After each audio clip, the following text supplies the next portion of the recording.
You're about to enter the darkest corners of the real world, where myths bleed into truth and silence hides the screams.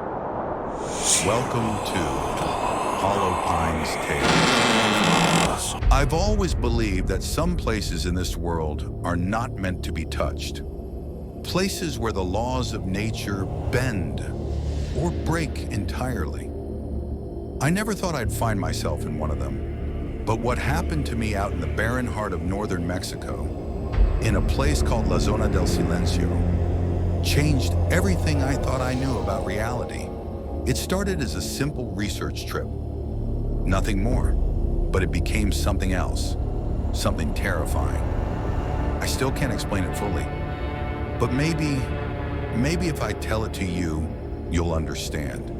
Maybe you'll stay away, or maybe you'll be drawn to it just like I was. I'm a field researcher. That's what I do. Document uncharted places, interview locals, gather data for publications that most people never read. In 2019, I was sent to investigate reports of magnetic anomalies in a region near the Mapimi Desert. Locals called it La Zona del Silencio, the silent zone. The name alone intrigued me.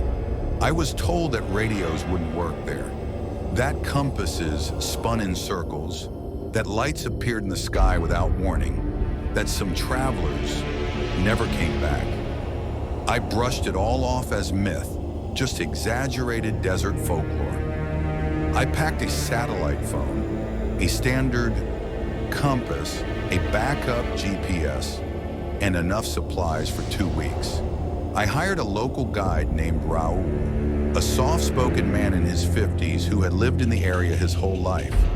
He refused to camp inside the zone, and I thought he was being superstitious. He only said one thing before we parted ways: don't follow the lights. Entered the zone on foot, heading northeast toward the coordinates I had been given. My GPS worked for the first 2 hours. Then it went dead. I assumed it was a battery issue, so I tried the backup. Same thing. Dead. My satellite phone gave me a few seconds of static, then silence. The compass needle began to twitch, spinning slowly before settling in the wrong direction. Still, I moved forward. I took notes, measured temperatures, recorded strange shifts in wind. There were odd patches of scorched earth and places where nothing, not even the toughest cactus, grew. That night, I camped near an outcropping of black rock. The stars above me seemed closer than I'd ever seen them before. But what struck me most was the silence. It wasn't just the absence of sound. It was like the desert itself was holding its breath. Around midnight, I saw the first light. It hovered in the distance, a glowing orb, white-blue and pulsing, like it was breathing. I remembered Raul's warning, but I had to know. I followed it. The orb moved slowly, always staying just ahead of me. It led me down into a shallow canyon where the temperature dropped unnaturally fast. I could see my breath. Then I lost it. It just blinked out. I turned around, but the way back looked unfamiliar. The rock formations had changed. I couldn't find my tent. I couldn't find anything. I wandered for what felt like hours. Then I heard whispers, like voices carried on the wind, but too faint to understand. And then, as suddenly as they came, they stopped. I must have fallen asleep or blacked out. When I woke up, it was daylight, but the sun looked wrong.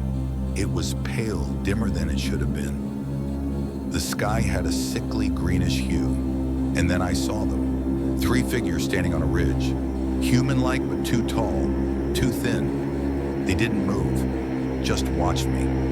I shouted. No response. I moved toward them. They vanished. My heart was racing.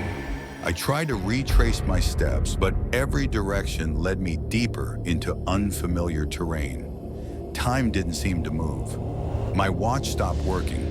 My body didn't feel tired, but I knew I had been walking for days. Then I found it. A half-buried structure, rusted and old. Looked like a bunker or research station. The door was open. Inside were crumbling papers, strange equipment, and walls lined with strange symbols. There were maps of the Silent Zone marked with red X's. One room had skeletal remains in a lab coat, still clutching a notebook. The last entry, "They come at night. Stay inside. Don't follow the lights." I stayed in that bunker for 3 days. I didn't eat. I didn't sleep. Every night I heard scratching at the walls, sometimes laughter. I never saw what made the sounds. On the 3rd day, the lights returned. Not one, but dozens, swirling above the bunker. I thought it was the end, but something changed. The lights aligned and pulsed in sync, almost like they were guiding me. I followed them again. I had no choice. They led me out of the canyon, through terrain I didn't recognize, and eventually back to my abandoned tent. My watch was working again. So was my satellite phone. I called Raul. He was silent for a moment before saying, "You came back." Not everyone does. I told myself I'd never return, but some nights when the world goes quiet, I feel it calling. La Zona del Silencio, the Silent Zone. Some places were never meant to be explored, and some things were never meant to be found. Some stories stay with you, others follow you home. Until next time, stay in the light, and beware what watches in the dark. This was Hollow Pines Tales.